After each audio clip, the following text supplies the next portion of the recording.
There's a lot of topics I want to discuss in the course of this opening statement, but before I do, let me ask you a question. Many of you have spouses, don't you? Many of you have boyfriends or girlfriends. Do you agree 100% of the time? Be kind of weird if you did, right? Maybe you agree 90, 95% of the time. That's a good marriage. And you know what else is important in a good marriage? Communication. To have basic, shared principles, values, belief systems, and communications.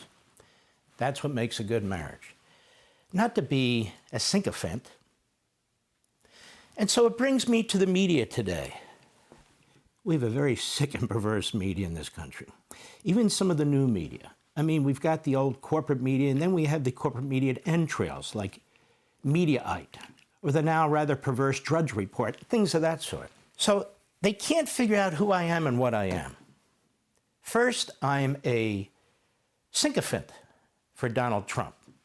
And in recent weeks, I am a defiant usurper of Donald Trump. I don't live my life trying to figure out I'm a sycophant or a usurper. I am neither. I've been on radio a quarter of a century. I've written 10 #1 bestsellers. My opinions are well known. Whether it's the Constitution, the border, whether it's capitalism, whether it's the Middle East and Israel, whether it's Russia and Ukraine, those are my principles. I have not changed a single principle probably since I was 13 years old. I like to think I'm relatively intelligent, but maybe I'm not. Maybe everybody else is playing chess and I'm playing checkers. For all I know, I'm playing ping pong or bocce. I don't know. But I call it as I see it. I call it as I see it. You know, I'm a big fan of George Washington. Many think he was the greatest president in American history. You know, he owned slaves. Maybe you heard that. I'm a big fan of Abraham Lincoln. Some think he was the greatest president in American history. You know, he eliminated habeas corpus in violation of the Constitution. He shut down 200 newspapers in violation of the First Amendment. But he won the Civil War and he ended slavery. I'm a big fan of Ronald Reagan. Many think he was the greatest president. I worked in his administration for him for 8 years. And he gave amnesty to several million illegal aliens. I strongly disagree with that. So I disagree with slavery. I disagree with Lincoln on the Constitution. I disagree with Reagan when it came to amnesty. And so we will have our disagreements. That's called republicanism, democracy, free speech. You know, funny thing about Donald Trump, he wants different opinions. He wants them aired. He wants to understand them. He's a principled man, but he changes, you know, his application, his strategy, his tactics. That's what you do when you're making deals. And he and I talk from time to time. And we both are very good friends. I adore the man. He says he adores me. And here's the thing. Every time the media try this, every time the media try to stir the pot with he and I, it doesn't work. Levin takes on Trump. Trump says this. These are grifters. They want hits. They want whatever they want. Here's the bottom line. He has said to me and I have said to him, nothing's going to come between us. You want to know why, ladies and gentlemen? He loves America. I love America. He wants what's right for the American people. I want what's right for the American people. And we know his enemies who tried to put him in prison, who tried to steal all his money and his wealth, who went after his family, who did everything they could to try and destroy the man, they're the enemy, not the adversary. They're the enemy. And if they win the midterm elections and take the House, we won't be able to save this country. You need more than 2 years to undo what they've done. There will be impeachments. There will be prosecutions. There will be God knows what. Endless subpoenas, investigations. The media will join in too. So we have a common enemy, and we have a common love. You the people, we the people. So we're mature. This is a mature society. We can have differences of opinion. He with me, and from time to time, me with him. There is no hiding the fact that I don't understand all this Qatar stuff. He's playing chess. I'm playing bocce ball, I guess. I don't understand it. That doesn't mean I think that what Donald Trump is doing is devious, that he's trying to harm the country and so forth and so on. We just have a difference of opinion. Qatar is a terrorist state. Qatar gave safe haven to the mastermind behind 9/11, KSM. The FBI was on his trail. They tipped him off and they helped him get out of the country and gave him a fake passport. To me, that's the enemy. Just to me. A recent report came out last week, and there have been other reports before that. $29 billion in the last few years. The Qataris and the communist Chinese pouring into our country. They've destroyed many of our top colleges and universities. They're now funding propaganda against America and against Jews in K through 12 schools. Now, I'm hoping as part of all these money deals and all these great activities and so forth, that in return, they've agreed to stop pouring their blood money into our country, destroying our colleges. Oh, and did I mention that they were funding Hamas, the biggest funder of Hamas that slaughtered the Israelis? No wonder the Israelis hate the Qataris. Oh, and they funded the Taliban. May I mention the Taliban? Maybe you're familiar with Tunnel to Towers. If you watch this network, you are. Have you seen all the men and women who have suffered at the hands of the Taliban? Oh, and they're best friends with Iran. And they don't want us bombing Iran. Like we give a damn what Qatar says. So we have a difference on Qatar. That's okay. It's okay. Look at Iran. Iran. We don't want to bomb Iran. This is what the isolationists tell us. We don't want to bomb Iran. It'll start a war. We don't want to bomb Iran. Well, I can't wait to see the plan that's going to prevent Iran from getting a nuclear weapon. We don't want to bomb Iran, but we just bombed the hell out of Yemen. We bombed the hell out of Yemen. Was it 30 days or 60 days? And we proudly, the president proudly, the Secretary of Defense proudly said, we've been bombing the hell out of these guys. We're going to crush them. They're going to keep those lanes open no matter what. We're going to send a message to the Iranians too. And we bombed them and we bombed them. And then we bombed them some more. And then we're told they surrendered. Except when it comes to Israel.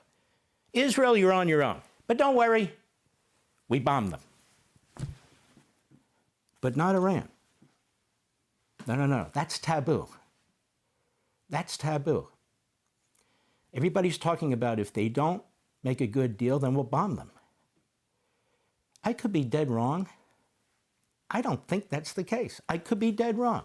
The isolationists, the self-hating Americans in many respects, you know, they say, so what if Iran gets a bomb? Qatar doesn't want Iran bombed. Saudi Arabia doesn't want Iran bombed. Little Israel, who cares about little Israel? I mean, we give them some arms and so forth and so on. They're going to have to go along with the program. Netanyahu, you know, Biden tried to take him out. The Democrats tried to take him. This guy is an immovable force. Just because he wants to save his country, just because he wants his people to live, just because he wants to destroy Hamas, which slaughtered 1,200 people. You know, Al-Qaeda slaughtered 2,400 of our people. We didn't say, I don't think, let's have a ceasefire, did we, with Al-Qaeda? No, we didn't. So why should Israel have a ceasefire with Hamas? They shouldn't. I'm just throwing some things out there with you. Now, let's set the table right here. The Biden regime funded Iran, funded their nuclear program, appeased Iran, took all of the Trump restrictions off Iran. So Donald Trump has handed a horrible situation here. We're at the 11th hour, thanks to the Democrats, thanks to Biden. And that's why Trump is 1,000 times better than they'll ever be on Iran. And I want to say, I support the president's statements 100%. 100%, I always have. And so do 52 out of 53 Republican senators and 80% of the Republicans in the House of Representatives, including the vast majority of the largest conservative group there, the Study Committee. And in the Senate letter that was sent to the president, I think it was on Wednesday, we write to express our strong support for your efforts to secure a deal with Iran that dismantles its nuclear program, and to reinforce the explicit warnings that you and officials in your administration have issued that the regime must permanently give up any capacity for enrichment. This is every single Senate Republican, except for Rand Paul, who's kind of out there, you know, sort of the Soros Koch stuff. During your first term, you withdrew the United States from the deeply broken Joint Comprehensive Plan of Action, the Obama plan, and imposed maximum pressure on the regime. As you said then, a fatal flaw of the deal was that it, quote, allowed Iran to continue enriching uranium and over time reach the brink of a nuclear breakout. The letter goes on. The scope and breadth of Iran's nuclear build-out have made it impossible to verify any new deal that allows Iran to continue enriching uranium. That's the deal. Those spinning centrifuges, that's what the Senate Republicans are talking about. That's what Donald Trump was talking about. They cannot continue to spin, because to go from spinning centrifuges that may not necessarily be used for nuclear arms to spinning centrifuges for uranium for nuclear arms is like that. We had General Keane on the program a couple of weeks ago. He said it takes 2 weeks. Every expert I've brought on here said, no. If they're of the mind to get a nuclear weapon, they'll get a nuclear weapon. No spinning centrifuges. The United States has to go in there, remove them, and destroy them, as we did with Libya. That was the Libya plan that Bush put in place. If Bush can do the Libya plan, I believe Donald Trump could do the Libya plan in Iran. Bush got it done. Trump can get it done too. And it goes on. In its most recent report published on February 26th of this year, the International Atomic Energy Agency confirmed that because of Iran's activities over the last 4 years, quote, the agency has lost continuity of knowledge in relation to the production and current inventory of centrifuges, rotors and bellows, heavy water, and UOC, which it will not be possible to restore.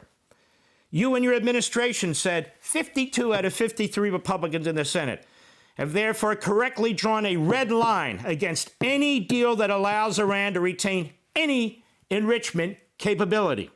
So I agree with the president. I agree with the president on Iran. Your National Security Presidential Memorandum on Iran stated that, quote, Iran's nuclear program, including its enrichment and reprocessing related to capabilities and nuclear-capable missiles, poses an existential danger to the United States and the entire civilized world, quote unquote. Notice Netanyahu's not in there, Israel's not in there. The Jews and the neocons are not in there. This is a threat to the United States of America. And you recently said that the only, quote, full dismantlement of those capabilities would be acceptable.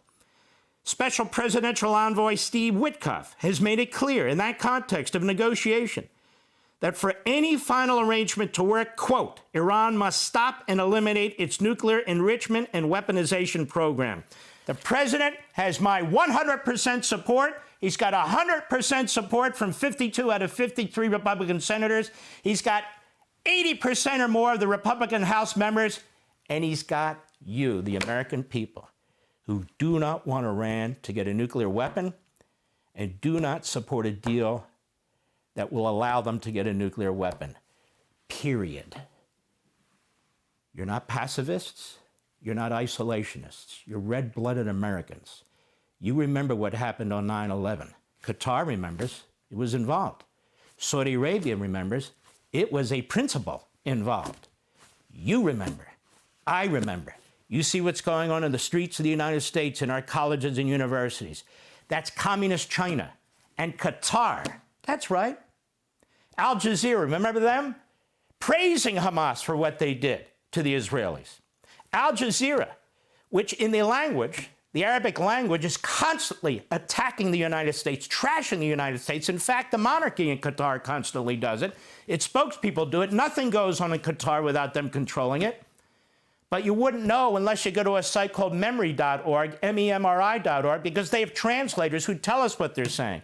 Over in Iran, same thing. They say one thing to their people and their terrorist friends and another thing to us. Yet here's this piece in the Thursday NBC News website. Ali Shankhani, a top political, military, and nuclear advisor to Iranian Supreme Leader Ayatollah Ali Khamenei, is one of the most senior Iranian officials to speak publicly about the ongoing discussions. He said Iran would commit to never making nuclear weapons, getting rid of its stockpiles of highly enriched uranium, which can be weaponized, agree to enrich uranium only to the lower levels needed for civilian use, and allow international inspectors to supervise the process in exchange for the immediate lifting of all economic sanctions on Iran. The sanctions are hurting them. But this is what caught my attention. Agree to enrich uranium only to the lower levels. That's Obama. That's what he did. That's what every expert who's come on this show, military or scientific, or any expert who knows anything about nuclear power and nuclear weapons has said is an Achilles heel to any agreement. That is, if their centrifuges keep spinning. Now, the argument that they have made, the Iranians, is, hey, look, we have a civilian population and we need energy for us too, while they're selling enormous amounts of oil to communist China. And by the way, they will sign anything, which is why it's very important to understand what it is this potential deal is. And I want to support the president. I support him right now, because as far as I know, this remains his position. And his position is supported by the vast majority of the American people, almost every Republican in Congress, supported by me and the millions of people who listen to my programs. We're 100% behind him.